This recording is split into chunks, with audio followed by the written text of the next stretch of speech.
In the shadow of towering pines, Sarah Matthews clutches her crying infant closer, the bitter winter wind cutting through her thin shawl. Abandoned by her own people, with nothing but a small bundle of supplies, she faces the harsh reality of the frontier wilderness. As night falls and wolves begin to howl in the distance, her desperate prayers seem to go unanswered. But fate has other plans. Through the gathering darkness, a figure emerges, tall, proud, and unexpected, a warrior. From a people she has been taught to fear. In his eyes, she sees not an enemy, but something that will change both their lives forever. What unfolds next would become a legend whispered around frontier campfires for generations to come. Could love truly blossom in the most unlikely of places, between two souls from worlds that were never meant to meet? Sarah's trembling fingers touch the gold band on her left hand, its weight now a mockery of the vows it represented. Just 3 days ago, she had been Sarah Matthews, respected wife of William Matthews, one of the most prominent merchants in Fort Collins. Now she was something else entirely, an outcast, a burden shed by those who had once called her family. The baby stirred against her chest, his small whimpers cutting through the gathering dusk. "Hush now, James," she whispered, adjusting the tattered blanket around his tiny form. Her son, their son, though William had denied it with such conviction before the entire town, the memory of that morning burned fresh in her mind. She had woken to find Elizabeth, her servant and closest confidant, pale-faced at her bedside. "They're coming, Mrs. Matthews. The council, they've made their decision." Sarah had known then that her fate was sealed. The whispers had finally grown too loud to ignore, the suspicions too heavy to bear. A merchant's wife, with a child born too soon after the wedding, with hair and eyes that matched none of their kin. It was only a matter of time before speculation turned to accusation. William had stood before them all, his face a mask of righteous indignation. "This child is not of my blood," he had declared, his voice carrying across the stunned assembly, "and this woman is no longer my wife." The council members, men who had dined at her table and praised her cooking, now wouldn't meet her eyes. Their wives, once her dearest friends, turned away as she pleaded her case. Only Elizabeth had dared to help her pack a few meager supplies before the town marshal escorted her to the edge of the settlement. "The wilderness will be God's judgment," William had said, his final words cutting deeper than the winter wind. "If you survive, perhaps he will show you more mercy than I can." Now, as the sun dipped below the tree line, Sarah fought back tears that would only freeze on her cheeks. The baby's blanket, lovingly embroidered during her pregnancy with dreams of a different future, was all that remained of her former life. She had been so naive, thinking love would be enough, that the truth of her heart would matter more than the rigid propriety of frontier society. James began to fuss again, hungry and cold. Sarah slipped her wedding ring off her finger, holding it up to catch the last rays of sunlight. The gold gleamed mockingly, a perfect circle of broken promises. With sudden resolve, she pulled back her arm and threw it as far as she could into the underbrush. Let it lie there, buried under leaves and snow, just like the life she had lost. A wolf howled in the distance, closer than before. Sarah clutched James tighter, her eyes scanning the deepening shadows between the trees. She had to move, had to find shelter before darkness claimed the forest completely. But which direction offered hope rather than further peril? The settlement lay behind her, the unknown wilderness ahead. The story they would tell in town would be simple. The fallen woman had received her just punishment. But they didn't know about the letters she had burned, the secret meetings by the creek, or the real father of her child, a young Apache brave who had saved her from a runaway horse last spring, whose gentle eyes and kind heart had shown her a love that transcended the boundaries their peoples had drawn. He had disappeared with his tribe before she could tell him about the child, leaving her to face her fate alone. Now, as she gathered what remained of her courage and pushed herself to her feet, Sarah wondered if he ever thought of her, if he would recognize their son in James's dark eyes and copper skin. "We'll survive," she whispered to her baby, though her voice quavered with uncertainty. "We have to." She took her first steps into the gathering night, each footfall a prayer for deliverance, unaware that fate was already moving to answer in ways she could never have imagined. Tahoka moved through the forest like a shadow, each step precise and silent despite the crackling frost beneath his moccasins. His medicine pouch, worn soft with age and use, swayed gently against his chest as he tracked the wolves that had been stalking the edges of his people's winter hunting grounds. The sacred items within the pouch shifted: eagle feather, white sage, sacred tobacco, and healing herbs gathered under the last full moon. His grandmother, the tribe's medicine woman, had taught him to read the ways such movements could be omens. Tonight they seemed to whisper of destiny. The wolf tracks led him deeper into the pine forest, but something else caught his attention: the unmistakable sound of a baby's cry carried on the bitter wind. He froze, every sense alert. White settlers rarely ventured this far into Apache territory, especially not with an infant in the dead of winter. His hand instinctively moved to the knife at his belt. The last time settlers had come this deep into the forest, they had been hunters looking to claim Apache's scalps for bounty, but this cry spoke of vulnerability, not threat. The medicine pouch grew warm against his chest. Another sign. Tahoka touched it briefly, remembering his grandmother's words. "The Great Spirit often tests us by placing enemies in our path as brothers, and brothers in the form of enemies." He found them in a small clearing, a woman and child huddled against the base of a massive pine. The woman's dress spoke of settler origins, but something about her stirred a distant memory. She clutched the crying infant closer as he emerged from the shadows, her eyes wide with fear, but also recognition. Then he saw the child's face, and his heart stopped. Those eyes, that skin tone, he knew them as surely as he knew his own reflection. Memories of last spring flooded back: a runaway horse, a chance encounter by the creek, stolen moments that had changed him forever. He had searched for her afterward, but the tribe's seasonal migration had forced him to move on. "Sarah," he whispered, the English name feeling strange on his tongue after so many moons. She stared at him, tears freezing on her cheeks. "Running Wolf," she replied, using the name he had told her during their brief time together. I didn't know if I would ever see you again." The baby, his son, he realized with stunning clarity, had quieted at the sound of his voice. Tahoka felt the weight of this moment pressing down like fresh snow on pine boughs. By tribal law, he should report any settlers in their territory. By the settlers' standards, what had passed between them was forbidden. But the medicine pouch warmed again, and with it came certainty. Some laws were made by men, others were written in the stars, in the very blood that ran through their veins. He unwrapped his buffalo hide blanket and stepped forward, offering it to them. Sarah hesitated only a moment before accepting, her fingers brushing his as she took it.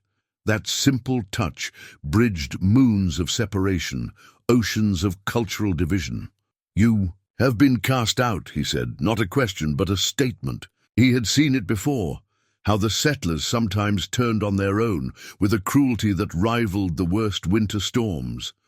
Sarah nodded, drawing the blanket around herself and the baby.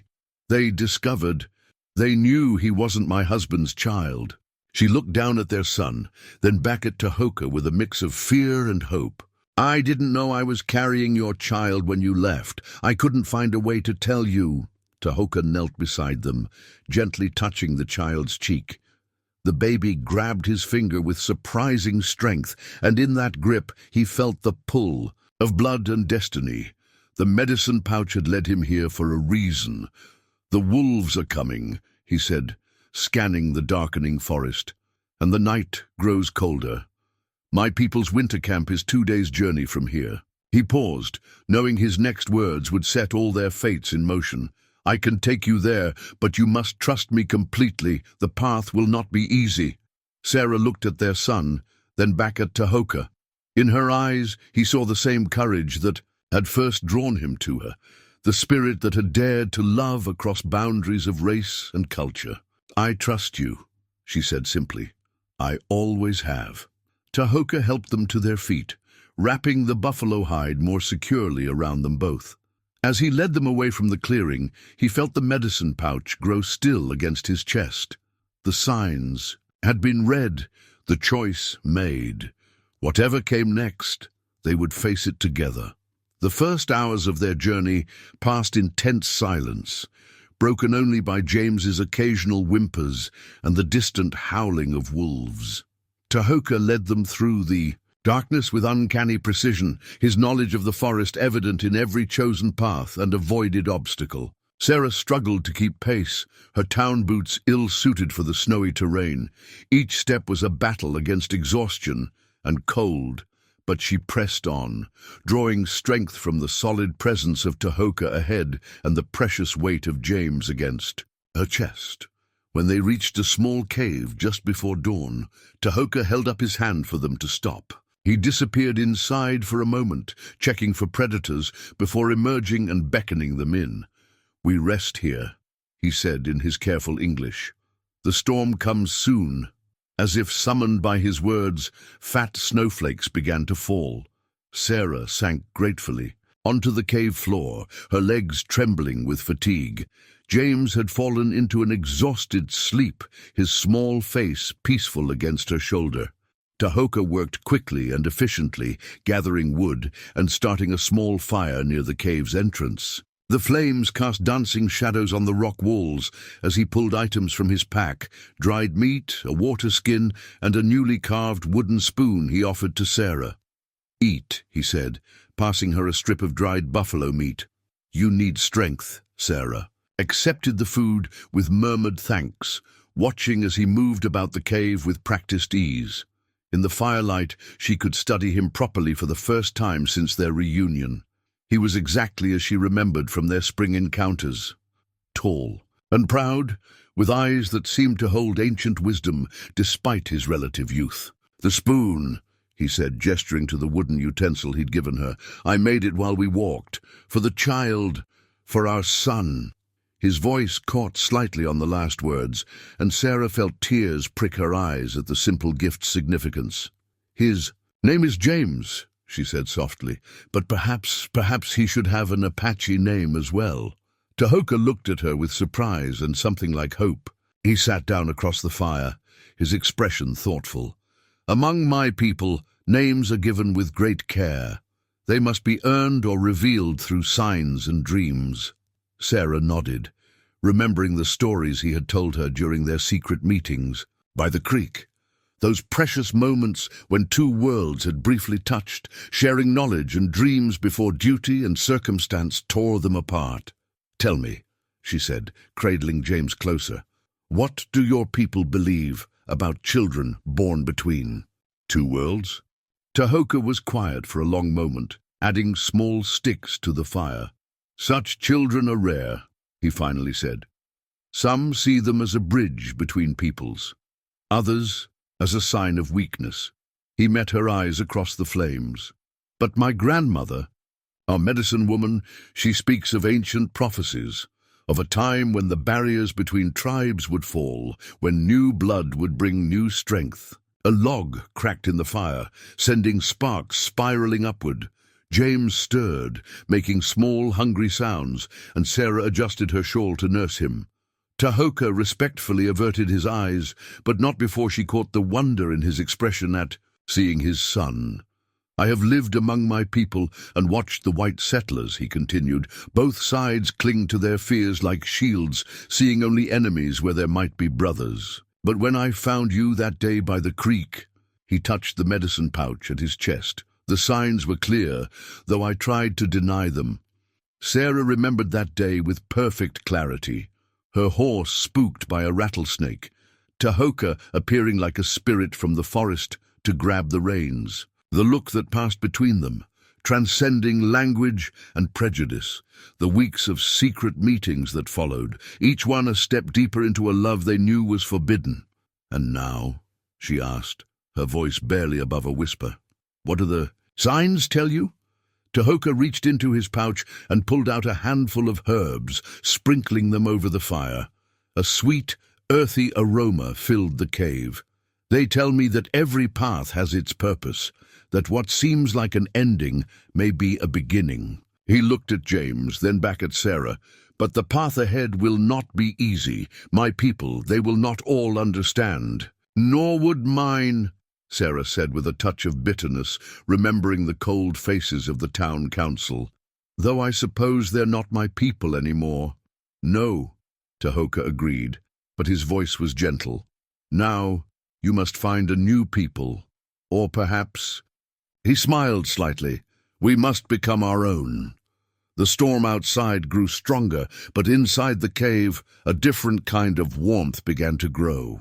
As James drifted back to sleep, Sarah found herself sharing the story of her banishment, the words pouring out like a river breaking through ice. Tahoka listened intently, his face showing anger at her treatment, but also deep understanding. When she finished, he rose and came around the fire, sitting beside her. From his pack he pulled out a small clay pot of salve. "For your feet," he explained, gesturing at her blistered heels. "Tomorrow's journey will be harder." The simple act of him tending to her wounds broke something open inside Sarah. Tears she had held back for days finally fell, not of despair this time, but of relief. She had lost one life, but perhaps in this cave with the storm raging outside, she was finding another. Dawn broke over the forest with painful brightness, sunlight reflecting off fresh snow. Sarah stood at the cave's entrance, watching as Tahoka knelt in the snow, examining something she couldn't see. The storm had passed, leaving behind a transformed world of white silence. "Your boots," Tahoka said, returning to the cave. "They will not serve here." From his pack he produced a pair of deerskin moccasins, decorated with intricate beadwork. "These belonged to my sister before she joined her husband's tribe. They should fit." Sarah touched the soft leather reverently. The beadwork told a story she couldn't read, but she could feel the history in every stitch. "I can't take these. They're too precious." "To survive here," Tahoka said firmly, "you must learn new ways, starting with your feet." He knelt before her, helping her remove her sodden boots. Her feet were blistered and raw from yesterday's journey. With gentle hands, he applied more of his healing salve before helping her into the moccasins. The difference was immediate. The supple leather molded to her feet, providing warmth and flexibility her rigid boots had lacked. Sarah took an experimental step, marveling at how differently she could feel the ground beneath her. "They speak to you," Tahoka explained, watching her.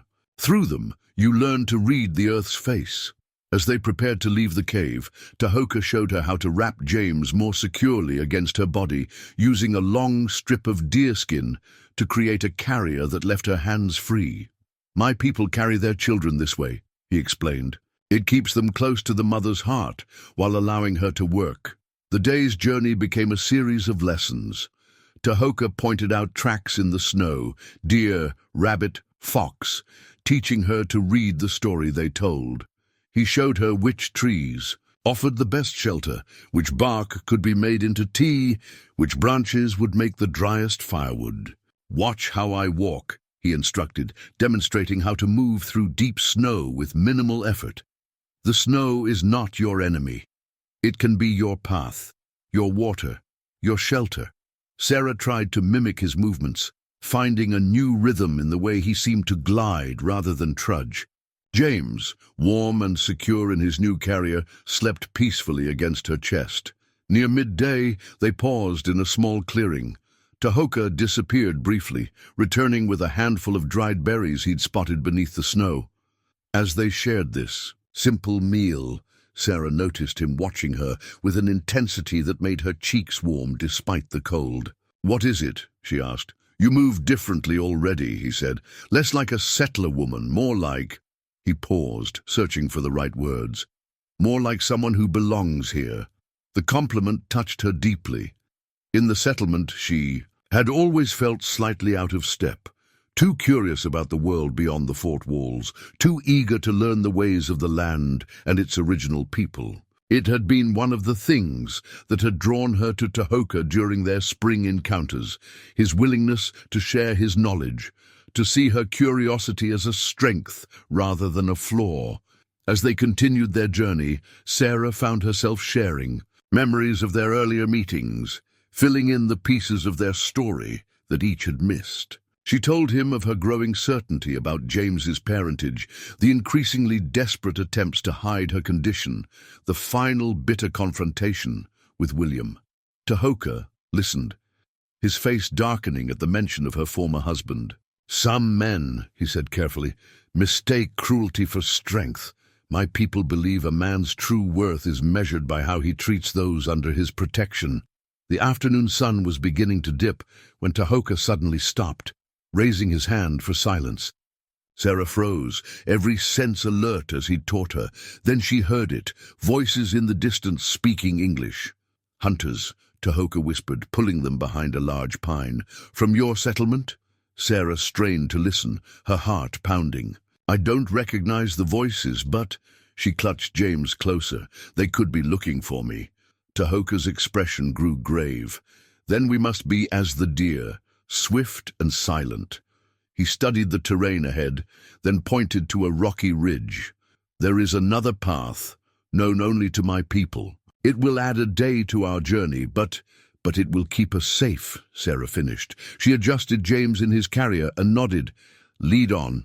As they changed course, climbing higher into the mountains, Sarah realized that each step took her further from her old life, not just in distance but in way of being.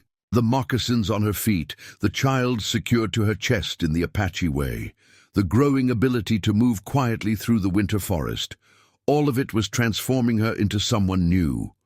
That night, as they made camp in a sheltered hollow, Tahoka taught her to build a fire using the methods of his people. Her fingers were clumsy at first, but he was patient, guiding her hands until the spark caught and flames bloomed.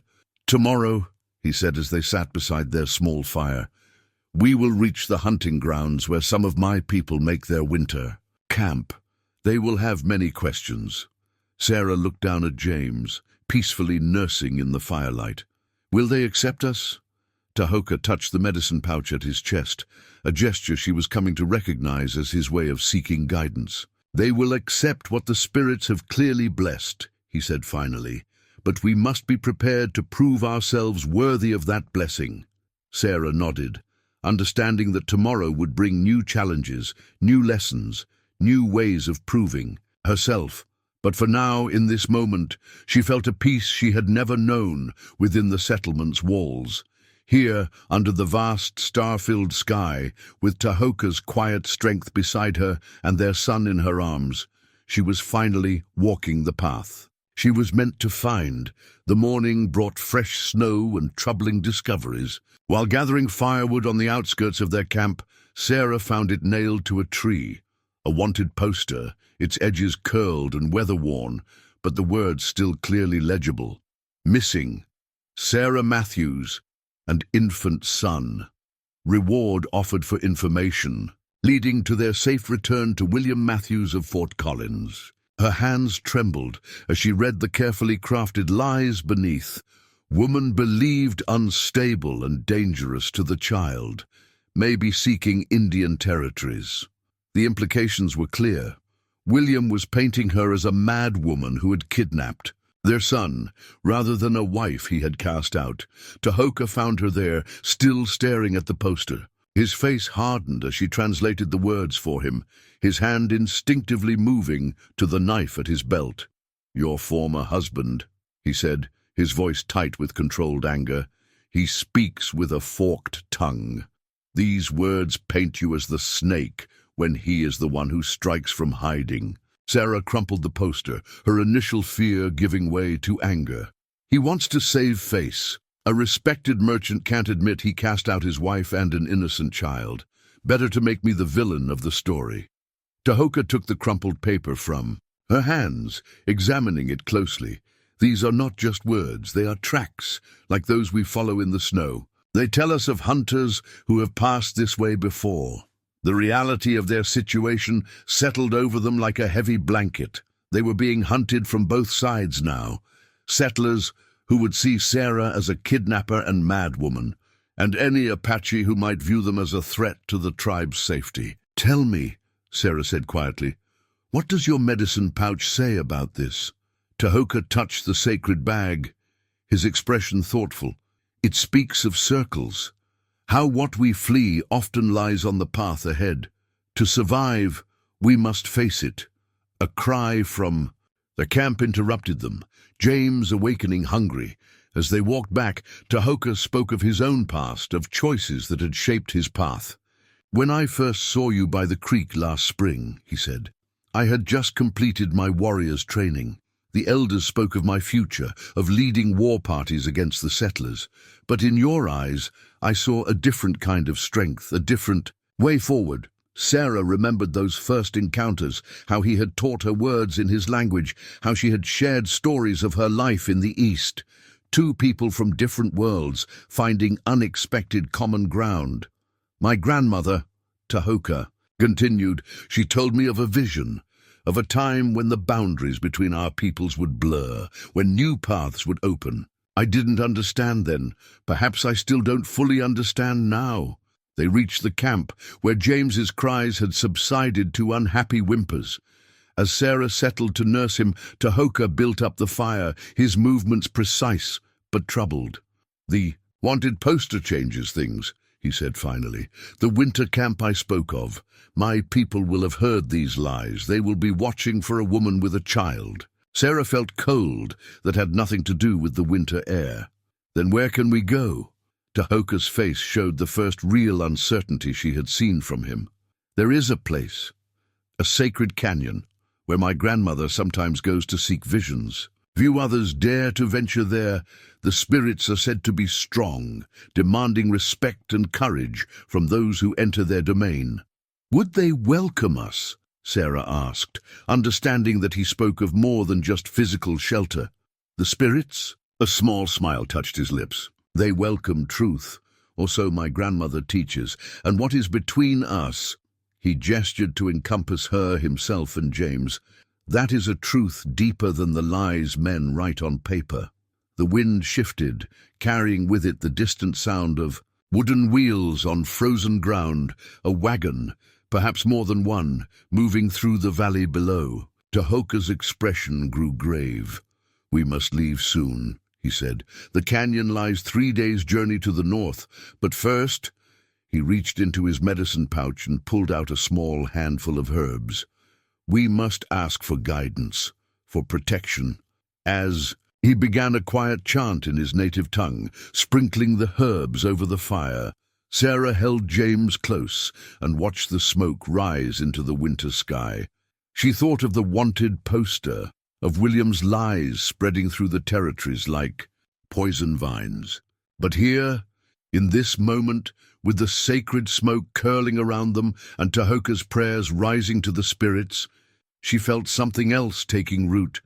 Not fear, but determination. They would forge their own path, write their own truth. The storm came without warning, turning the afternoon sky from grey to black within minutes. Tahoka read the weather signs before Sarah could comprehend them, urgently leading them toward a narrow cleft in the canyon wall ahead. "The cave paintings," he explained as they hurried forward, James bundled tightly against Sarah's chest. "They mark sacred places, shelters known to my people for generations." They reached the cave entrance just as the first blast of Arctic wind howled through the canyon. Inside, ancient images decorated the walls, running deer, soaring eagles, and human figures, dancing in eternal circles. Sarah stood transfixed by their beauty until Tahoka's voice cut through her wonder. "The baby, he burns with fever." Sarah pressed her lips to James's forehead. her heart clenching at the unnatural heat she found there. The cold and travel had taken their toll on her small son. His usual lusty cry had diminished to a weak whimper. "Here," Tahoka said, already clearing a space near the cave's rear wall. "The ground holds warmth from the earth's heart." He pulled fresh sage and other herbs from his medicine pouch, his movements swift but certain.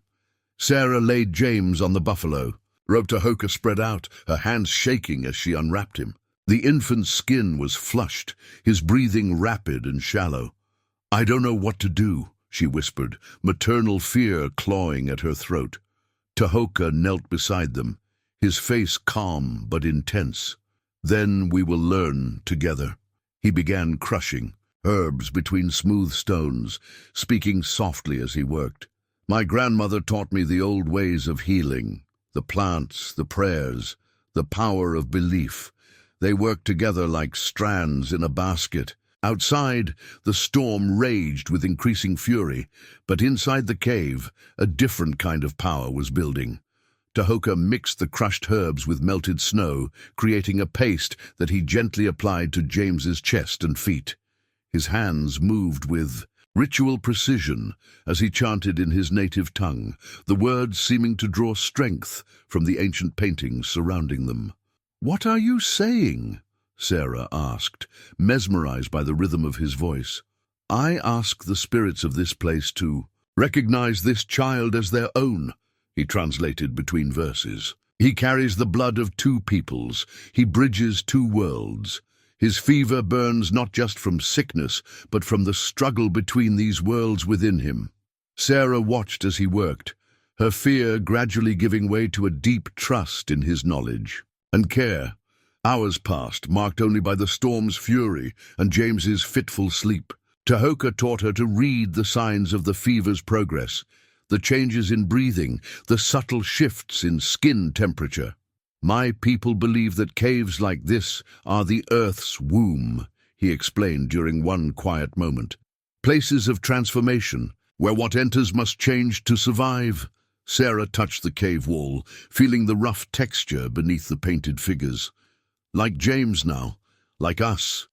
Tahoka nodded, adding fresh herbs to the fire. "We are all being transformed. The question is into what?" Through the long night, they took turns tending to James, sharing stories to keep their spirits up. Sarah spoke of her childhood in Boston, of the books that had fired her imagination with tales of the frontier. Tahoka described his first vision, quest, the week spent alone in the wilderness that had shaped his understanding of his place in the world. "I saw a bridge in my vision," he confided, his voice barely audible above the storm. "Not of wood or stone, but of spirit. I didn't understand its meaning then." "And now?"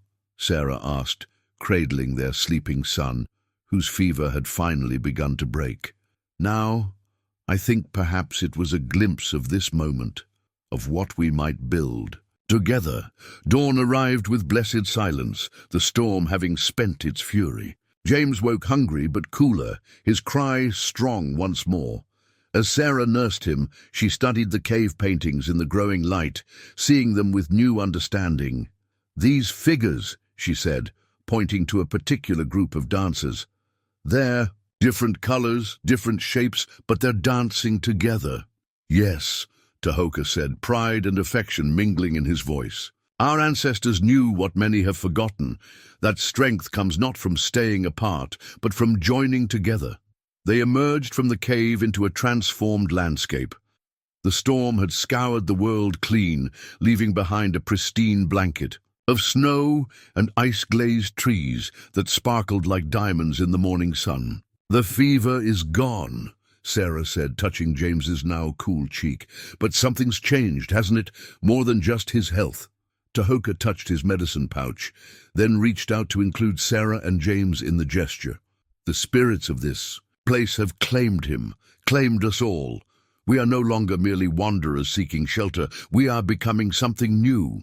As they prepared to continue their journey, Sarah cast one last look at the cave and its ancient artwork. She understood now that they had entered it as separate individuals fleeing their pasts, but they had emerged as something else, a family forged in crisis, blessed by ancient spirits, ready to face whatever lay ahead together. The buffalo horn. Your cup was smoothed by generations of hands, its surface etched with symbols that told stories Sarah was only beginning to understand. Tahoka had presented it to her that morning, after she successfully identified 3 medicinal plants he had shown her the day before. "This belonged to my grandfather," he explained, turning the cup to show her the intricate markings. "He was a great teacher among our people. When someone showed true desire to learn our ways, he would share water with them from this cup." Sarah traced the carvings with reverent fingers. "What do the symbols mean?" "Here," Tahoka pointed to a spiral pattern, "is the journey of life, and these lines crossing it are the paths we choose." His finger moved to a series of interconnected circles. "These represent the connections between all things, earth and sky, day and night, one people and another." They sat together beside a small stream, James sleeping peacefully in his carrier. The morning sun painted the snow-covered landscape in shades of pink and gold, creating an ethereal beauty that still took Sarah's breath away. Tahoka filled the horn cup with clear stream water and offered it to her. "Among my people, sharing water like this is more than just drinking. It is accepting the wisdom the water carries." Sarah took the cup, feeling the weight of tradition in her hands. As she drank, Tahoka began to sing softly in his native tongue, a melody that seemed to rise from the earth itself. "It's a teaching song," he explained between verses, "about a young eagle who must learn to fly in a new sky." His eyes met hers with meaningful intensity. Sometimes the greatest wisdom comes from leaving the familiar behind. Later that day, as they continued their journey toward the sacred canyon, Tahoka began teaching her more complex aspects of his people's culture. He explained how the Apache measured time not by rigid calendars, but by the rhythms of nature, the movement of stars, the blooming of certain plants, the migration patterns of animals. "Each season speaks if you learn to listen," he said, showing her how to read weather signs in the way snow clung to tree branches. The wind, the clouds, the birds, they all have messages for those who understand their language. Sarah found herself absorbing these lessons with an eagerness that surprised her. The structured world of the settlement, with its rigid schedules and artificial boundaries, seemed increasingly distant and confining. In town, she reflected, watching a pair of ravens soar overhead, we were taught that nature was something to be conquered, tamed, but here, she gestured to the wild beauty around them. "Here I'm learning that we're part of it all, aren't we?" Tahoka smiled, pleased with her understanding. "Yes, my people believe that separation from nature is like separation from our own spirits. To live in harmony with the land is to live in harmony with ourselves." As they made camp that evening, Tahoka showed her how to prepare a traditional meal using ingredients they had gathered along the way. He taught her the prayers of gratitude that accompanied each step of the preparation, explaining how the act of cooking was itself a form of communion with the spirits. "When my grandmother cooks," he said, showing her how to arrange herbs in a specific pattern, "she says that each meal is a story we tell to the spirits, the way we handle the food, the prayers we speak, the sharing of the meal, all of it matters." Sarah thought about the formal dinners she had hosted as William's wife, with their rigid etiquette and superficial conversations. This was something entirely different, a sacred act that connected them to both earth and sky. Using the horn cup, they shared the meal together, and Sarah felt something shift inside her. She was no longer merely learning Apache ways as an outsider. She was beginning to see the world through their eyes, to feel the deeper rhythms that pulsed beneath the surface of things. "Tomorrow," Tahoka said as they watched the stars emerge, "we will reach the entrance to the sacred canyon. The path there is difficult, but it is not the physical challenge that concerns me." Sarah understood his meaning. The spirits of the place. They will judge us, won't they? Tahoka nodded, his face serious in the firelight. They will see into our hearts, see the truth of our intentions. Many turn back, unable to bear such scrutiny. Sarah looked down at James, sleeping peacefully after, nursing. In the flickering light, his features seemed to blend both his heritages perfectly, neither fully Apache nor fully white, but something new and beautiful. "I'm not afraid," she said, surprising herself with the truth of it. "Whatever the spirits see in us, they'll see something real, not the lies on that wanted poster, not the judgment of people who never tried to understand, just us, as we truly are." Tahoka reached out and took her hand, an intimate gesture that sent warmth through her, despite the cold night air. The horn. Cup sat between them, its carved symbols seemingly alive in the dancing firelight, telling their story in a language Sarah was finally beginning to read. The bow felt alien in Sarah's hands, a curved length of wood that seemed to resist her every movement. Dawn was just breaking over the mountains, casting long shadows across the snow-covered clearing where Tahoka had chosen to begin her instruction. "The bow is not just a weapon," he explained, adjusting her grip with gentle hands. "It is a bridge between hunter and prey, between need and provision." He guided her arms into the proper position. "Feel how it becomes part of you." James watched from his cradleboard propped against a nearby tree, unusually quiet, as if sensing the importance of the moment. Sarah drew the bowstring back, her muscles trembling with the unfamiliar effort. "Breathe with the bow," Tahoka instructed. "When you release the arrow, it carries your breath, your intention." He positioned a target, a small bundle of dried grass against a snowbank 30 paces away. Sarah's first arrow fell short, her second went wide, but with each attempt she felt something changing, not just in her technique, but in her understanding. This wasn't like shooting the rifles she'd seen men use in the settlement, where distance separated hunter from hunted. This required intimacy with the moment, a connection to everything around her. "Watch the deer," Tahoka said, pointing to a doe that had emerged at the edge of the clearing. "See how she moves, how she tests the wind. Every creature teaches us if we learn to observe." The doe raised her head, nostrils flaring. For a moment her eyes seemed to meet Sarah's across the space between them. Then she bounded away, leaving only tracks in the snow. "We are not hunting today," Tahoka explained. "Today is for learning to see, to understand. The hunt will come when the spirits show us it is time." Throughout the morning he taught her to read the forest signs, which branches animals had browsed, how old tracks were, what different bird calls meant. Sarah absorbed it all, feeling layers of blindness falling away from her perception. "In town," she said during a rest break, "they say your people are savages because you hunt rather than farm." She shook her head at the ignorance. "But this requires more knowledge, more skill than any farming I've seen." Tahoka nodded, pleased with her insight. "Each way of living has its wisdom. The problem comes when one people believe their way is the only way." He helped her adjust her grip on the bow again. "Your hands are learning new memories now. Soon they will forget they ever knew anything else." By afternoon, Sarah could hit the target more often than not. Each successful shot filled her with a pride unlike anything she'd known before.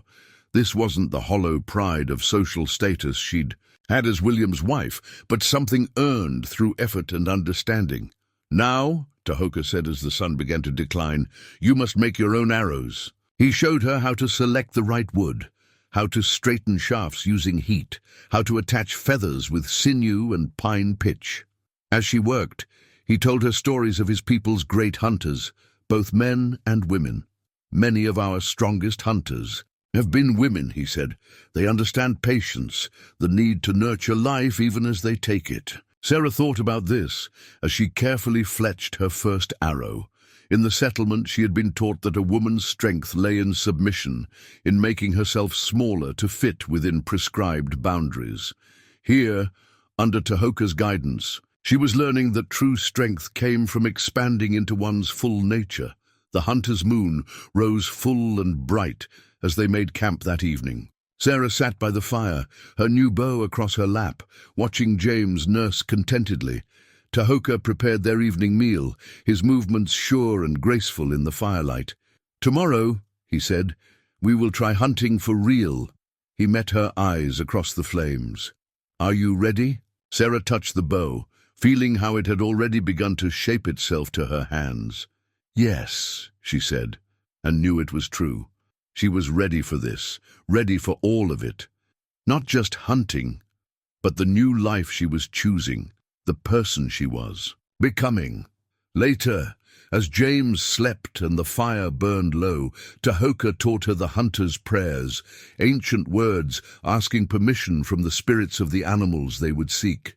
Sarah listened and repeated them carefully, feeling the power in these age-old supplications. "You are changing," Tahoka observed softly. "I can see it in the way you move, the way you watch, the way you listen." "Is that good?" Sarah asked, though she already knew the answer in her heart. "It is necessary," he replied. "The sacred canyon lies ahead. The spirits there will not welcome weakness or uncertainty. They will want to see who you truly are, not who others tried to make you be." Sarah nodded, understanding. Every arrow she'd shot today, every skill she'd begun to master, was preparing her for more than just hunting. She was arming herself with the strength she would need for the challenges ahead. The hunter's moon cast their shadows long across the snow, and in those shadows Sarah could see their figures merging. No longer separate shapes, but one form, moving together in the dance of their shared destiny. The smoke from the tribal camp rose in thin columns against the morning sky, each hearth fire marking a family's place in the winter settlement. Sarah's heart pounded as they approached. James, secure against her chest. Tahoka walked slightly ahead, his posture alert but dignified. "Remember," he said quietly, "my grandmother is the one we must convince first. As medicine woman, her word carries great weight with the council." They were spotted before they reached the camp's edge. A young warrior on watch gave a signal cry, and within moments the camp erupted into controlled activity. Women gathered children close, warriors moved to defensive positions, and elderly eyes watched with ancient wisdom. Through it all, Tahoka led them forward with measured steps until they stood before the central fire. There, an elderly woman sat wrapped in a beautifully beaded blanket, her face weathered like the surrounding canyon walls, but her eyes sharp and alert. The peace pipe lay across her lap, a powerful symbol of both welcome and judgment. "Grandmother," Tahoka said in Apache, then switched to English for Sarah's benefit. "I have returned, bringing those the spirits guided me to protect." The old woman, Grey Dove, studied them with penetrating intensity. "So," she said in surprisingly good English, "this is the one from your vision quest, the bridge builder." Her gaze shifted to James. "And the new blood you spoke of." Whispers rippled through the gathering crowd. Sarah stood straight, drawing on every lesson in courage she'd learned over the past days. Grey Dove rose, approaching them with the pipe in her hands. "You know what this means?" she asked Sarah directly. "Tahoka has taught me," Sarah replied carefully. "It is a sacred tool for truth-speaking. More than that," Grey Dove said, "it is the breath of the spirits themselves. When we share it, we cannot hide our true hearts." She began preparing the pipe with ritual precision. "Are you willing to let the spirits see your truth?" Sarah glanced at Tahoka, who gave an almost imperceptible nod. "I am." The ceremony that followed was unlike anything Sarah had experienced. The smoke carried a sweet, complex aroma that seemed to open her senses in new ways. As they passed the pipe in the prescribed manner, Grey Dove asked her questions about her past, about her feelings for Tahoka, about her hopes for her son. Sarah answered with complete honesty, feeling as though the smoke itself drew truth from her lips. She spoke of her initial fear of the Apache people, how meeting Tahoka had shattered her prejudices, how their love had grown from mutual respect and understanding. She spoke of her dream for James to know and honor both sides of his heritage. When she finished, Grey Dove was silent for a long moment. The entire camp seemed to hold its breath. Finally, the old woman smiled. "The spirits do not make mistakes," she said. "When they bring together what others would keep apart, they have their reasons." She touched James's cheek gently. "This child, he is a beginning, not an ending." But not everyone shared Grey Dove's acceptance. A warrior named Black Horse stepped forward, his face stern. "The settlers hunt her," he said in Apache, which Tahoka translated. "They will bring trouble to our people. Trouble finds us whether we seek it or not," Grey Dove replied sharply. "The question is how we meet it, with fear or with wisdom." She turned to address the gathered tribe. "Our ancestors taught us that strength comes in many forms. Sometimes it comes as a warrior's bow, sometimes as a woman's courage, sometimes as a child's innocent eyes." She placed her hand on Sarah's shoulder. "This one has already begun to learn our ways. She handles bow and knife as if born to them. She speaks truth without fear. She seeks to build bridges where others would build walls." Black Horse and several others still looked uncertain, but no one dared directly challenge the medicine woman's judgment. Grey Dove led Sarah and Tahoka to her own lodge, where she spent hours listening to their full story. The wanted posters, the sacred cave, the healing of James's fever. As evening approached, she made her final pronouncement. "You will stay with us until the spring thaw," she declared. "I will teach you our medicines, our stories, our ways. Then you must make your own path."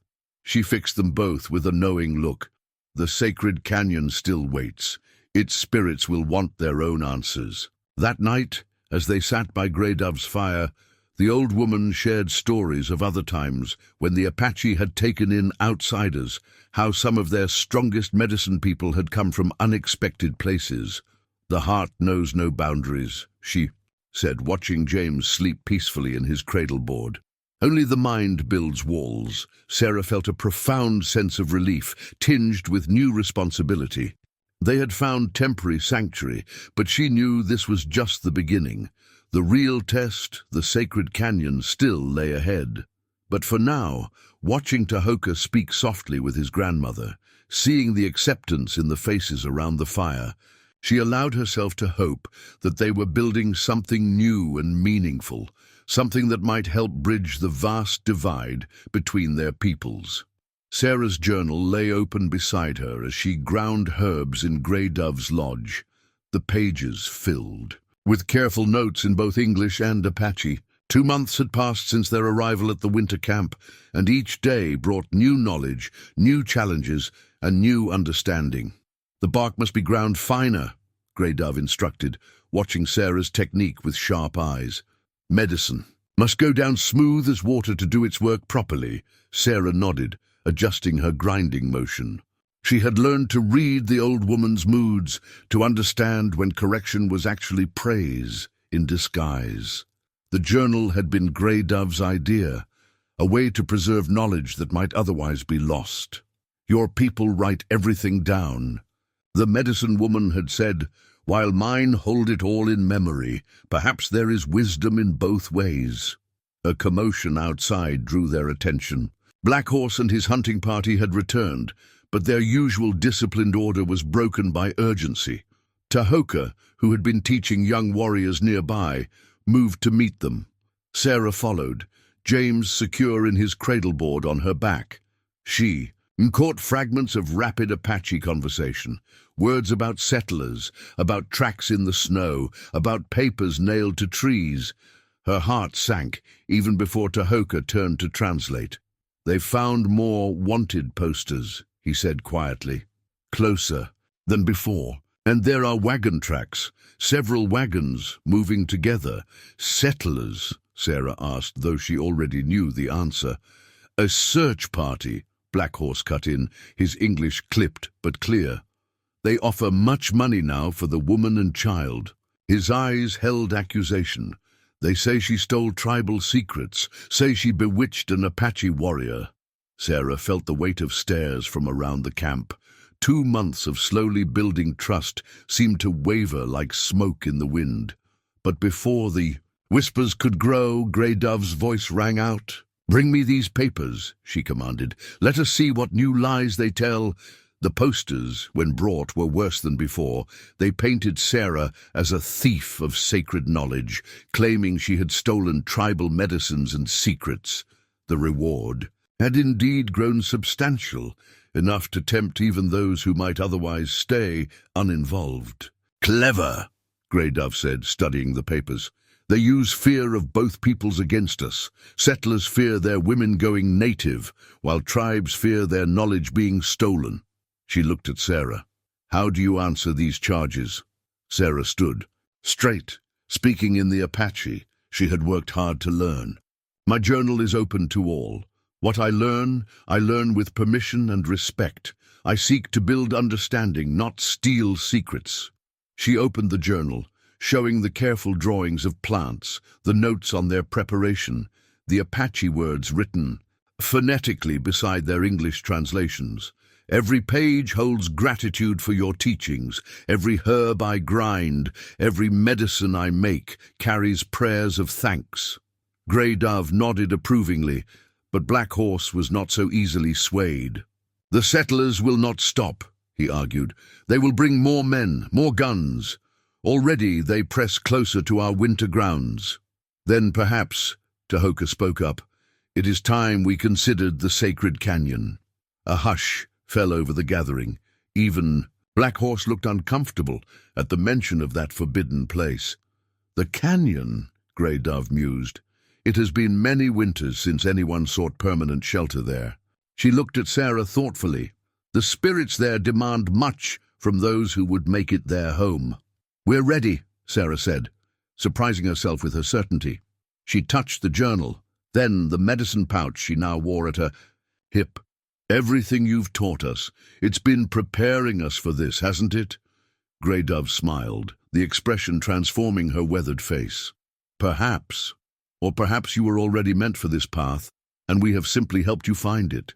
She turned to address the gathered tribe. "The spirits work in their own way. When they bring together what has been apart, who are we to question their wisdom?" But even as the immediate crisis passed, Sarah felt the pressure building from both worlds. That night as she nursed James in their lodge, she shared her fears with Tahoka. "The wanted posters, they're changing," she said. "First I was mad, then dangerous, now I'm a thief of sacred knowledge. What will they say next?" Tahoka added wood to their fire, his face thoughtful in the dancing light. "They say what they think will bring the most hunters to their cause, but they do not understand what they're hunting." He sat beside her, touching James's dark hair gently. "We are not what they think we are. We are something new, something they have no words for yet." Sarah leaned against him, drawing strength from his certainty. The journal lay nearby, its pages filled with more than just medical knowledge. It had become a record of their journey, a testament to the possibility of bridging worlds. "Tomorrow," she said, "Grey Dove promised to teach me about the sacred canyon's herbs. She says they're different from what grows elsewhere, stronger but more demanding in how they must be gathered and used." "Yes," Tahoka agreed. "Everything about the canyon requires more respect, more understanding, more courage." He met her eyes. "Are you certain you're ready?" Sarah thought about the threats closing in from both sides, about the knowledge she'd gained, about the love that had brought them to this point. "I'm certain," she said, "that it's our only path forward." Outside, the winter wind carried the howls of wolves across the snow-covered valley. But inside their lodge, surrounded by the life they were building together, Sarah felt a deep certainty that transcended her fears.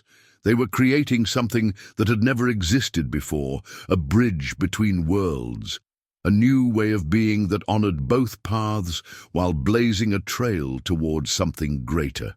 The eagle feather trembled in Grey Dove's. ancient hands as she held it up to the firelight. The tribal council had gathered in her lodge as the winter moon rose, full and bright, over the snow-covered camp. Sarah and Tahoka sat before them, James sleeping peacefully in his cradle-board between them. "Our laws are as old as the mountains," Grey Dove began, her voice carrying the weight of generations. "They tell us who we are, how we must live, what boundaries we must respect." She passed the eagle feather to Tahoka. "But sometimes the spirits ask us to look beyond the old ways, to find new paths through unknown territory."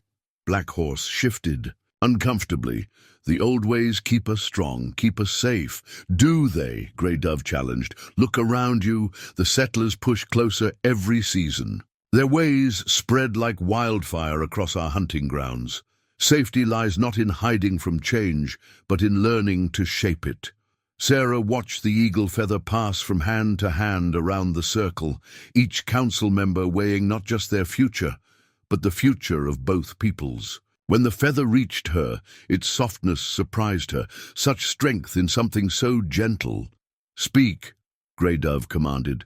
"Tell us what you seek." Sarah held the feather carefully, remembering everything she had learned about its sacred significance. "I seek not to change your ways or take your secrets," she said in careful Apache. "I seek to walk a path between worlds, to raise my son, our son, with the wisdom of both peoples, and perhaps to help others understand what I have learned, that the differences between us are not as great as the humanity that binds us." Murmurs rippled through the lodge. Tahoka spoke next, his voice strong and clear. "I was born to be a warrior, trained to see settlers as enemies, but the spirits showed me another way." He reached for Sarah's hand. "They showed me that the greatest courage is not in fighting, but in daring to love across the boundaries others have drawn." Grey Dove nodded slowly, then reached into her medicine bag. She withdrew a small bundle wrapped in tanned deerskin. "Many years ago," she said, "when I was a young woman, I had a vision of this day. I saw a child born of two worlds, and those who would brave the spirit's judgment to protect him." She unwrapped the bundle, revealing a bracelet made of intricately woven horsehair and silver beads. "I made this then, knowing it would be needed." She held the bracelet up. "This is not just ornament. It is a token of the spirit's blessing, woven with prayers and promises." She turned to the council. "Who among you would deny what the spirits themselves have foretold?" The silence that followed was heavy with significance. Even Black Horse lowered his eyes, acknowledging the power of the medicine woman's vision. "But the sacred canyon," one elder spoke up. "No one has lived there since the time of our grandfathers' grandfathers. The spirits there are strong, demanding." "Yes," Grey Dove agreed, "which is why they are perfect guardians for this new path." She rose, her small frame somehow filling the lodge with authority. "I have taught Sarah our medicines, our prayers, our ways of seeing. She has learned not as a thief, but as a daughter. Tahoka has taught her to hunt, to move like shadow, to speak with the spirits. Together they have earned the right to try what no others have dared." She placed the bracelet around Sarah's wrist, the silver beads catching the firelight. "The settlers hunt you, thinking you have stolen our secrets. They do not understand that some secrets can only be given, never taken. And what has been given to you is not just knowledge, but a place among us." James stirred, waking to nurse. As Sarah adjusted her clothing to feed him, she was struck by how natural it now felt to do so in front of the council. She was no longer the proper settler's wife who had to hide such things. She had found a different kind of propriety, one based on the simple honesty of life itself. "Tomorrow," Grey Dove announced, "we will hold the ceremony to name the child, properly in our way. Then when the moon begins to wane, you will begin your journey to the sacred canyon." She looked around the circle. "Let any who would oppose the spirit's will speak now." No one spoke. The eagle feather completed its circle, returning to Grey Dove's hands.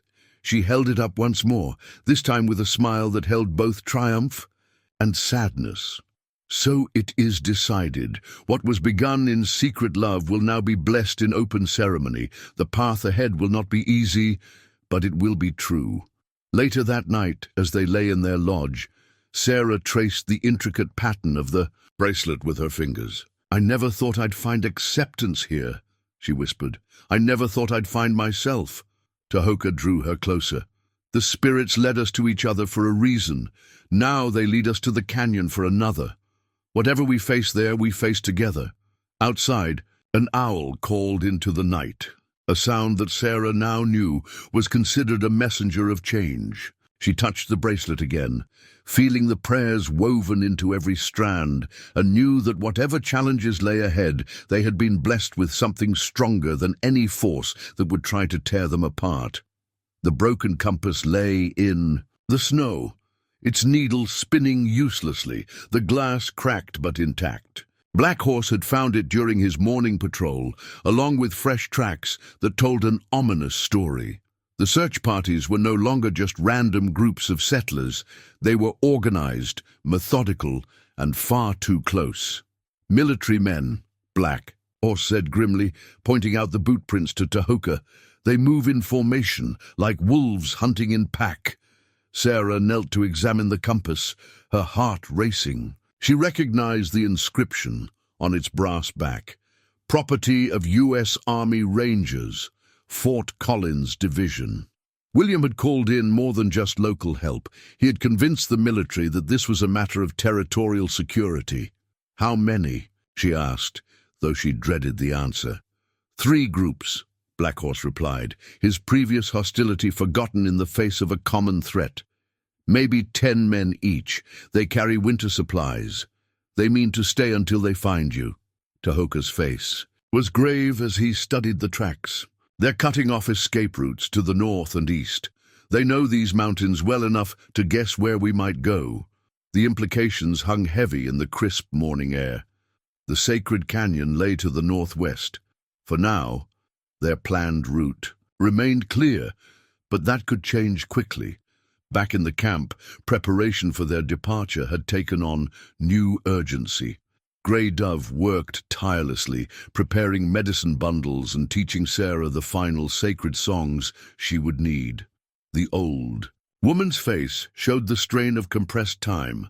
Lessons that should have taken months were being condensed into days. "The spirits understand necessity," she said as she demonstrated how to bind a particular healing pouch. "They will forgive the haste if the heart remains true." Sarah's hands moved with practiced confidence now, tying the intricate knots that would keep the medicine's power contained. James watched from his cradleboard, his dark eyes serious, as if he too understood the gravity of their situation. That afternoon, more news arrived, this time from young scouts who had ventured closer to the settler territories.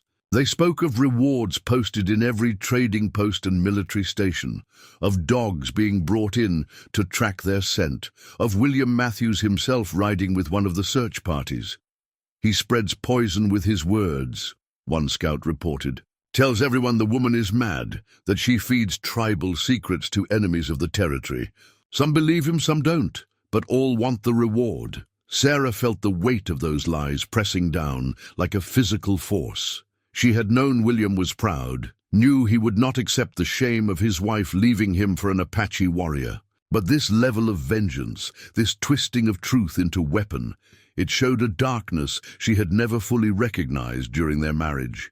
Tahoka found her later by the medicine lodge, her fingers mechanically sorting herbs while her mind raced with fears. Without a word, he sat beside her, his presence as always a source of steady strength. "Black Horse has agreed to lead a false trail," he said quietly. "He and his warriors will make signs that suggest we fled east, toward the Lakota territories. It may buy us time."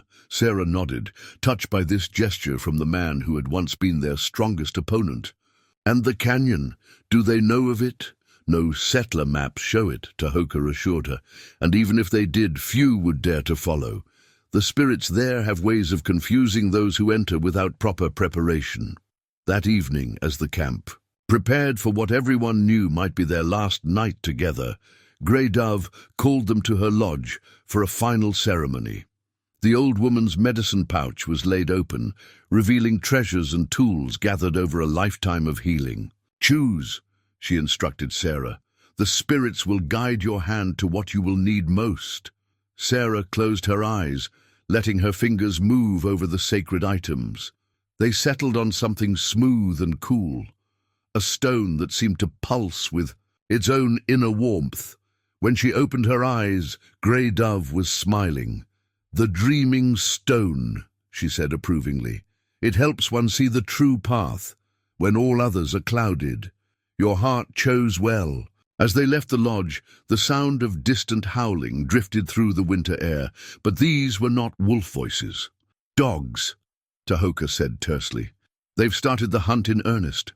Sarah clutched the dreaming stone, feeling its warmth spread through her palm. Tomorrow they would leave the safety of the camp, striking out for a place that existed more in legend than in any settler's map.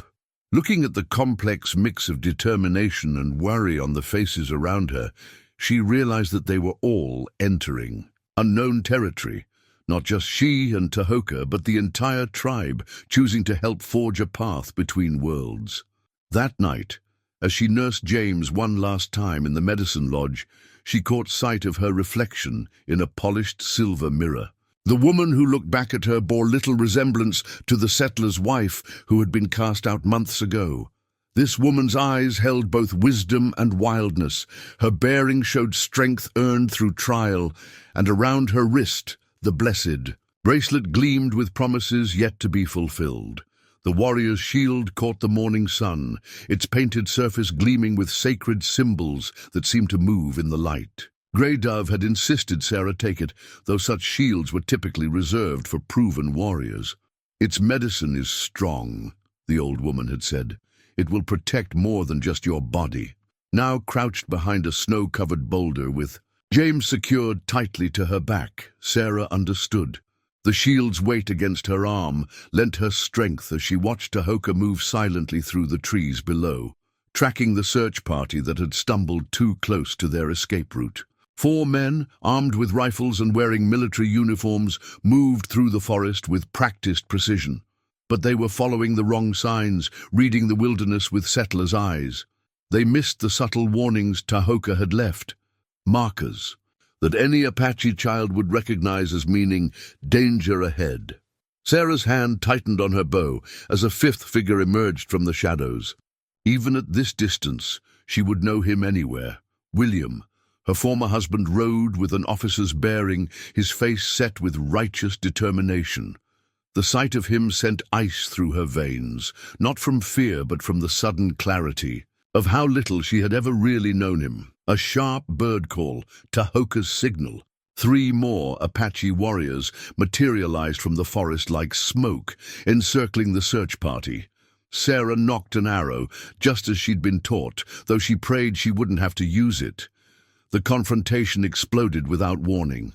One of the soldiers spotted movement, shouted a warning, and gunfire shattered the winter silence. But the Apache warriors had the advantage of position and preparation.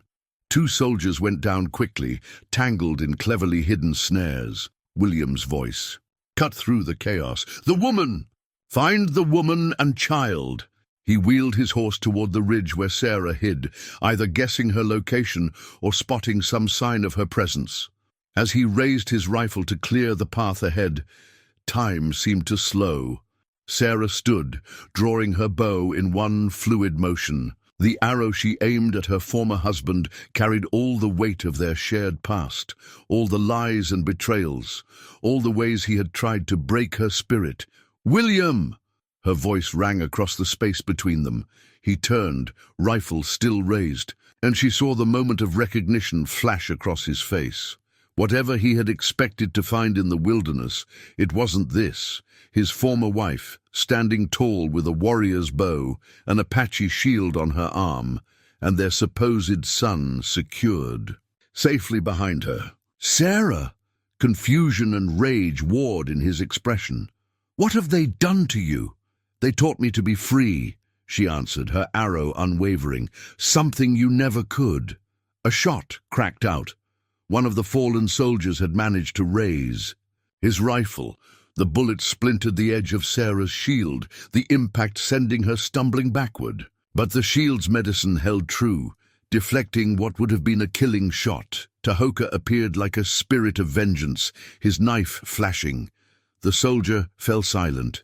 William turned his rifle toward this new threat, but Sarah's arrow finally flew, not to kill, but to disarm. The shot struck true, knocking the weapon from his hands. In the sudden quiet, William stared at his empty hands, then at Sarah, as if seeing her for the first time. "You've gone native," he spat. "Gone mad. Just like they say." "No," Sarah replied calmly, nocking another arrow. "I've finally found my true path. Leave this place, William. Tell your soldiers that we've gone east, toward Lakota territory. If you follow us further—" She let the threat hang unspoken. "You would choose these savages over your own people?" William's voice cracked with disbelief. "They are my people now." Sarah felt the truth of it resonating through her entire being. "And they have shown more humanity than you ever did." Tahoka appeared at her side, his presence solid and reassuring. Two more Apache warriors emerged, leading horses they'd captured from the fallen soldiers. The message was clear: the settlers were being offered a chance to retreat. William's face hardened into a mask she remembered all too well. "This isn't over. I'll bring back more men, more guns. The army won't stop until—" "Until what?" Sarah cut him off. "Until you admit that your wife chose an Apache warrior over you, that the child you claimed as yours never was. How much blood are you willing to spill to protect your pride?" Something flickered in William's eyes, doubt perhaps, or a glimmer of understanding. But he mounted his remaining horse without another word, helping one of his wounded men up behind him. As they rode away, Sarah kept her arrow nocked until they disappeared into the forest. Only then did she lower her bow, her hands shaking with the aftermath of confrontation. James, miraculously, had remained quiet throughout, as if understanding the need for silence. Now he stirred against her back, making small sounds of hunger and discomfort. Tahoka touched the shield's scarred edge where the bullet had struck. "The old one's medicine is strong," he said softly, "but we cannot count on such protection twice. We must reach the canyon before they return with more men." Sarah nodded, knowing they had bought time, but not safety. She looked at the shield, seeing how the bullet's impact had added to its story, becoming part of its medicine. Like her own scars, visible and invisible, it told a tale of survival and transformation. The warriors efficiently gathered what supplies they could use from the fallen soldiers, leaving proper burial markers that would lead their comrades to the bodies. Even in victory, the Apache way demanded respect for the dead. As they prepared to move on, Sarah caught Tahoka watching her with an unreadable expression. "What is it?" she asked. "You could have killed him," he said simply. "Your arrow was true enough." "Yes," she agreed. "But then I would have proven him right about me, about us. Sometimes mercy is the stronger choice." Tahoka smiled, touching the blessed bracelet on her wrist. "Now you truly speak with Apache wisdom." They left the battlefield as the sun reached its peak, moving faster now, knowing that time had become their most precious resource. Behind them, the warrior's shield bore its new scar proudly, its medicine grown stronger for having been tested in combat. The silver locket surfaced unexpectedly from Sarah's medicine pouch as she searched for herbs, spilling into her palm like a piece of moonlight. Within its tarnished curves lay two images. On one side, a miniature painting of her former life. Sarah in her settler's dress, hair properly arranged. On the other, a small sketch Grey Dove had made of Sarah, Tahoka, and James, drawn with pigments made from earth and berries. She had forgotten about the locket until this moment, as they sheltered in a concealed cave just a day's journey from the sacred canyon's entrance. Outside, a bitter wind howled through the mountain passes, carrying the distant sounds of pursuit. "They're trying to surround the mountain," Tahoka said, returning from his scouting mission. His face was grave. 3 groups, one from the east, one from the south, and, Sarah prompted, though she feared she knew what was coming. "William leads the 3rd group from the west. They have Apache trackers with them." His voice held no judgment, but Sarah understood the implications. Some of their own people had been convinced or coerced into helping the search parties. James stirred in his cradleboard, making small sounds of discontent. The past few days of hard travel had taken their toll on all of them, but especially on the baby. Sarah lifted him out, settling him to nurse, while she considered their dwindling options. "How long until they reach us?" "Before nightfall, if this wind doesn't worsen." Tahoka knelt beside them, his hand gentle on James's dark hair. "The canyon entrance is still clear, but if we wait—" A new sound cut through the wind, dogs barking, closer than before. Sarah's heart clenched, but her voice remained steady. "Then we don't wait. We go now." They moved swiftly, abandoning anything that wasn't absolutely essential. Sarah tucked the locket back into her medicine pouch, its dual images a reminder of everything at stake.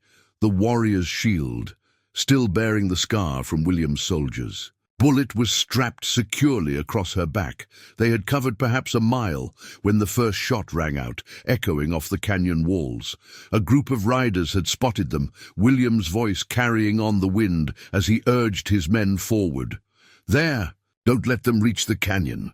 What followed was a desperate race against both human pursuers and nature itself. The wind grew fiercer, driving snow into their faces as they climbed higher into the mountain passes.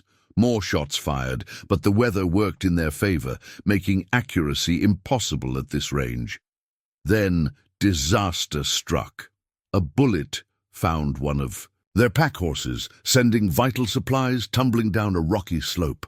As Tahoka rushed to retrieve what he could, William and 2 soldiers emerged from the swirling snow, rifles raised. "It's over, Sarah," William called out. "You've led us on quite a chase, but it ends here." His voice held a strange mix of anger and something else, perhaps regret or even admiration. Sarah positioned herself between the rifles and Tahoka, the warrior's shield ready.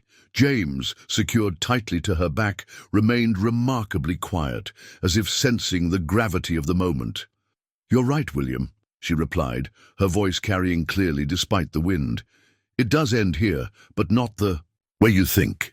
She saw the moment William finally noticed the locket hanging from her medicine pouch, its silver surface catching what little light penetrated the storm. Recognition flickered across his face. He had given her that locket on their wedding day. "Look at you," he said, his rifle unwavering, "dressed like a savage, speaking their tongue, carrying their medicines. What happened to the proper Boston lady I married? She grew into someone stronger." Sarah held his gaze. "Someone who finally understood that propriety means nothing without truth." One of the soldiers grew nervous, his rifle shifting between Sarah and Tahoka. "Sir, we should take them now, before what?" Sarah cut in. "Before you have to face the truth too? That your commanding officer's wife wasn't stolen or bewitched, that she chose to leave, that the child you're all supposedly trying to rescue is not even his." The words hit William like physical blows. The other soldiers exchanged uncertain glances, their rifles drooping slightly. "The child—" William's voice was hoarse. "I knew, didn't I? Deep down I knew he wasn't mine. But still I thought—" "You thought ownership was the same as love," Sarah finished for him. "Just as you thought marriage gave you the right to own me." Tahoka had managed to retrieve their most critical supplies. He stood now at Sarah's side, his presence steady and sure. The contrast between the 2 men had never been clearer.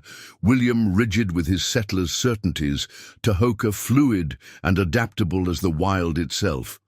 The wind suddenly intensified, and with it came a new sound, a deep thrumming that seemed to emanate from the mountain itself. The sacred canyon was close, its spirit stirring. "Listen to me, William," Sarah said, her voice taking on an authority she had never dared show in their marriage. "You can keep chasing us, keep risking men's lives, keep spreading lies across the territory, or you can accept that some things cannot be owned or controlled. Choose now." Perhaps it was her words, perhaps the otherworldly sound growing stronger, or perhaps simply exhaustion, but something finally broke in William's rigid posture. "Stand down!" he ordered his men, lowering his own rifle. "Stand down!" As the soldiers backed away, William remained, looking at Sarah with new eyes. "The army will want answers," he said. "Tell them we went east, toward Lakota territory." She replied, "Tell them whatever saves your pride. But know this, if you ever threaten my family again, I won't show mercy twice." William nodded slowly, understanding the truth in her words. He turned his horse, then paused. "You were never really going to lose, were you?" "No," Sarah said softly. "But neither am I owned by anyone now. I belong to this path, this life I've chosen." They watched until William and his men disappeared into the swirling snow. Only then did Sarah allow herself to lean against Tahoka, the emotional weight of the confrontation finally hitting her. "The canyon's spirits," Tahoka said, holding her close. "They spoke to him through you." Sarah touched the locket, feeling the two images it contained, not opposing sides of herself anymore, but stations on a journey that had led her exactly where she needed to be.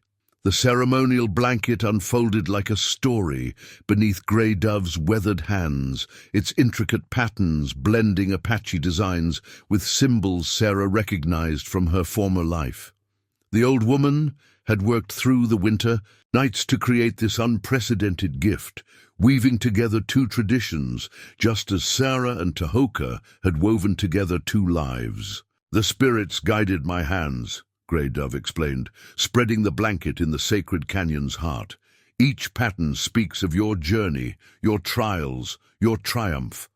They had reached the canyon 3 days ago, following paths that seemed to appear and disappear with each step. Now, as the spring's first warmth began to soften the winter's grip, the tribe had gathered for a ceremony unlike any in their history.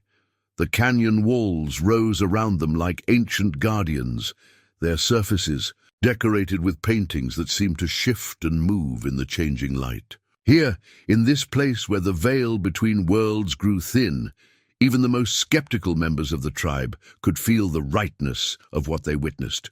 "Look," Black Horse said, pointing to where sunrise painted the canyon walls in brilliant colors. "The spirits themselves bring light to this union." Sarah wore a dress that combined settler's cloth with Apache beadwork, her hair braided in the tribal way, but intertwined with ribbons from her old life. Tahoka stood beside her in traditional Apache ceremony dress, but with a string of silver buttons from Sarah's world adorning his shirt. Grey Dove began the ceremony by burning sacred herbs, their smoke carrying prayers skyward. "We stand in a place between worlds," she announced in both Apache and English, "as these two before us stand between worlds. The spirits have guided them here through danger and doubt to show us a new way forward." She draped the ceremonial blanket around both their shoulders, its weight settling like a blessing.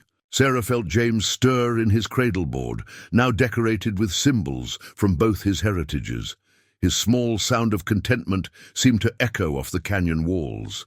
"In the old days," Grey Dove continued, "we would have forbidden such a union. The settlers would have punished it. But the spirits speak with new voices in new times. They show us that strength comes not from remaining pure and separate, but from learning to blend like rivers joining to form something greater." She produced a clay bowl filled with sacred water collected from both mountain springs and settler wells. As she spoke ancient prayers, she mixed into the water pine needles from the forest where Sarah and Tahoka first met, dust from the cave where they had healed James, and earth from the battlefield where they had chosen mercy over vengeance. "Drink," she commanded, offering the bowl first to Tahoka, then to Sarah. Let these waters bind you as the spirits have bound you. The water tasted of earth and sky, of past and future. As Sarah drank, she felt a warmth spread through her body, as if the canyon itself was embracing her. Tahoka spoke his vows first, in both languages. I pledge my life to this new path we create together, not as warrior to settler, not as man to woman, but as spirit to spirit, walking in balance between worlds. Sarah's voice was clear and strong as she responded, I pledge my heart to this journey we share, not running from one life to another, but building something new from the wisdom of both. Grey Dove nodded in approval, then turned to address the gathered tribe. Who witnesses this union? The spirits witness, came the traditional response. But Black Horse stepped forward to add, something new, and we witness, not just Apache eyes, but new eyes that see how the world must change if we are to survive in it.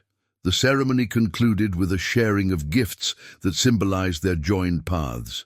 Sarah presented Tahoka with a compass, not broken like the one, that had warned them of danger, but whole and true, representing guidance through unknown territory. Tahoka gave Sarah an eagle feather mounted in silver, combining natural power with crafted beauty.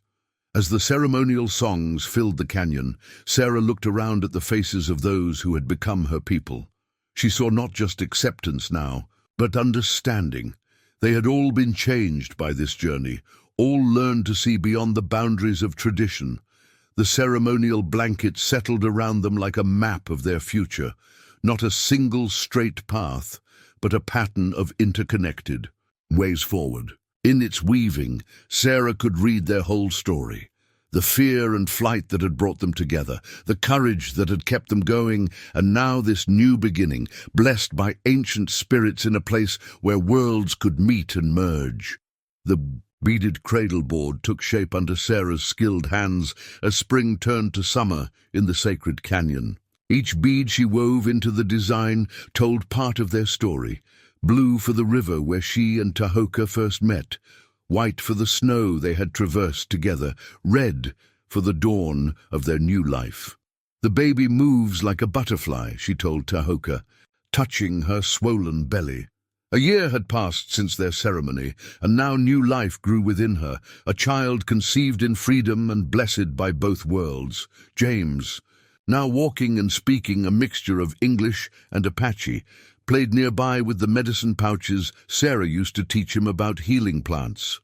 At not quite 2 years old, he moved easily between cultures, as natural in his Apache ways as in his settler habits. He will be a bridge builder like his parents, Grey Dove had said during her last visit, watching the boy name plants in both languages. The sacred canyon had proven to be more than just a refuge. Its spirits, once feared for their demanding nature, had become guardians and teachers. Under their influence, both Sarah and Tahoka had grown into roles they never expected. Word of their success had spread through subtle channels. Other mixed couples, hidden in the shadows of both societies, began to seek them out. The canyon, vast and maze-like to those who didn't know its ways, provided shelter for those willing to learn its paths. Another family arrives tomorrow, Tahoka said, returning from his patrol. A Cheyenne man and his settler wife. They heard of us from the trading post near Fort Collins. Sarah nodded, adding another bead to her work. William keeps his word then, spreading stories of us going east while silently directing others here. Her former husband had undergone his own transformation. Though they never met face to face again, his actions spoke of change. The military patrols now avoided the canyon territory, and occasionally supplies would appear at predetermined spots. Medicine, tools, and books that helped them build their growing community.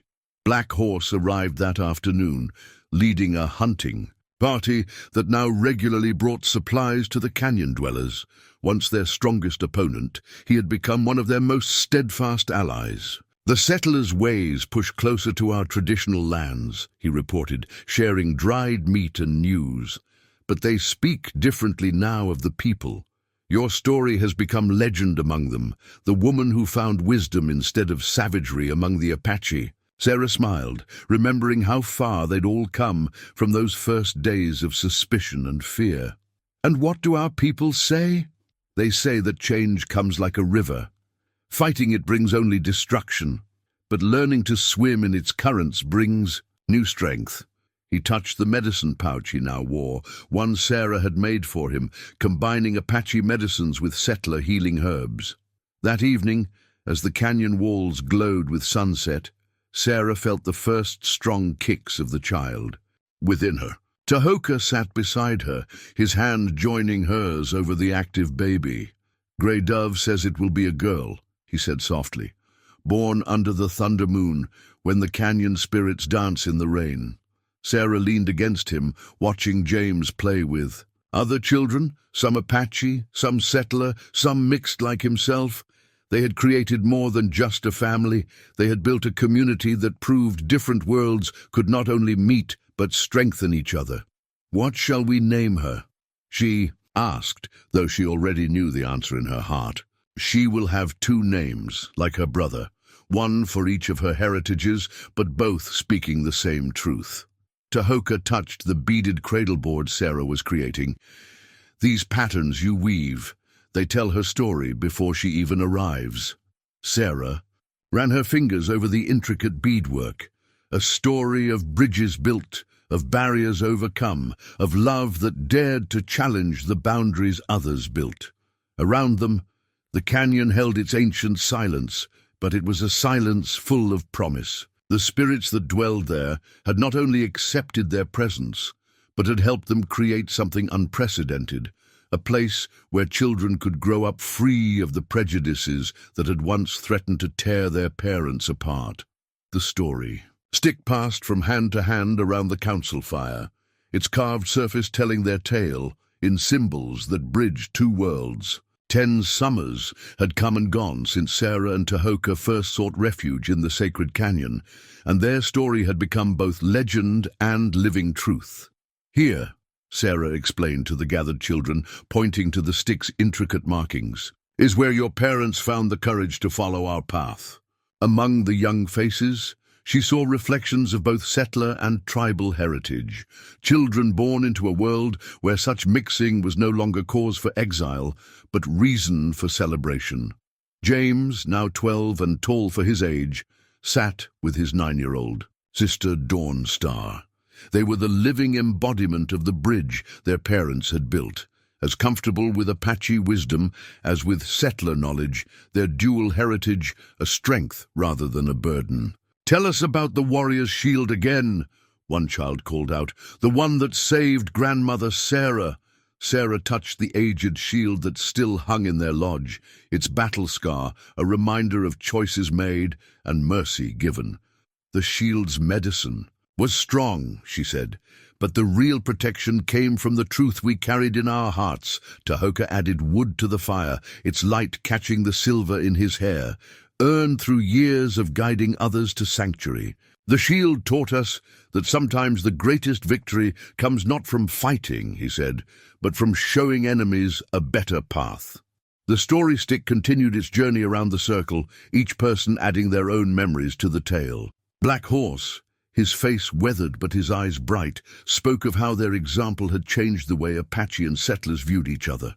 "Where once we saw only barriers," he said, "now we see doorways. Where we feared loss of tradition, we found tradition growing stronger through sharing."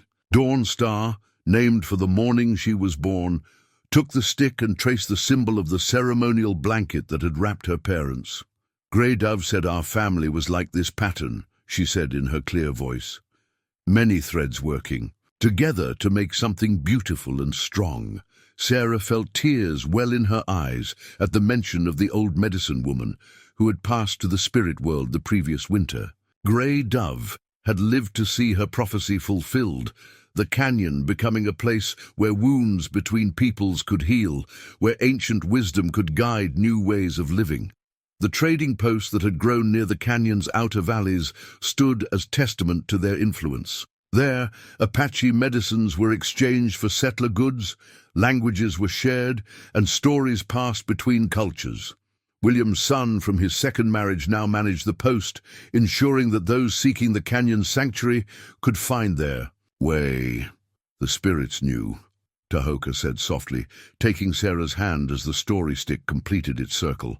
They led us here, not just for our own salvation, but to open a door for others. As the fire burned low and families began moving to their lodges, Sarah lingered, watching the stars wheel overhead.